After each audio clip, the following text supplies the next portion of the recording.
С 1 верасня 2025 года правила дорожнага руху змяніліся. Установка штор і плёначных пакрыццяў на задніх шклах цяпер законныя. А вось для пярэдніх, лабавога і бакавых патрабаванні засталіся нязменнымі. Таніроўка катэгарычна забаронена. Указом президента Республики Беларусь от 4 августа 2025 года номер 295 внесены изменения в правила дорожного движения, которые вступили в законную силу с 1 сентября этого года. В условиях сокращения светового дня наличие пленочных покрытий на передних стеклах может существенно повлиять на дорожно-транспортную обстановку, в связи с чем нарады госавтоинспекции нацелены на выявление подобных нарушений. Валерий Хелькевич за рулем уже 30 гадоў. Правілаў не парушае, а да зменаў у заканадаўстве падыходзіць з усёй сур'ёзнасцю. Яго аўтамабілі прыклад таго, як таніроўка можа быць і эстэтычнай, і абсолютно законнай. Стараюсь правила не нарушать. С тонировкой то, что государство разрешило нам такую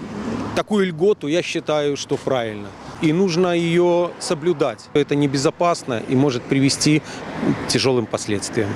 Але не ўсе вадзіцелі праяўляюць свядомасць. Ужо ў першыя тыдні пасля ўступлення новых правіл у сілу стала ясна. Для шматлікіх «можна ззаду» ператварылася ў «можна ўсё». Машину пригоняли из Америки. Так получилось, что машина полностью была тонированная.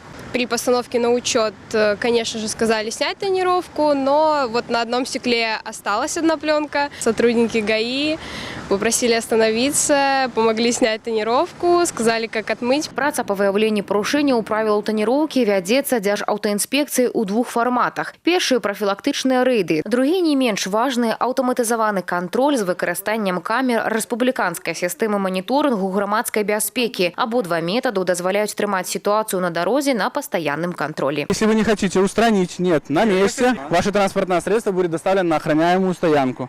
До тех пор, покуда вы не устраните техническую неисправность. Не знал, куплял машину, что она тонирована, а сегодня, как я понял, что она тонирована. И вот на месте тонировочку я снял, и больше я не виноват перед ГАИ, и моя совесть чиста. Могу сказать, чтобы все так же делали. Снимали тонировку, это за безопасность. За парушэнне патрабаванняў да таніроўкі прадугледжана адміністрацыйная адказнасць. Штраф для кіроўцы складае да адной базавай велічыні. Аднак, калі правапарушэнне здзейсніцца паўторна на працягу года, штраф будзе ўжо істотней – ад 2 да 5 базавых велічынь. Дар'я Дрожжа, Ганна Кустачова, Александр Швыдакоў, тэлерадыёкампанія «Гомель».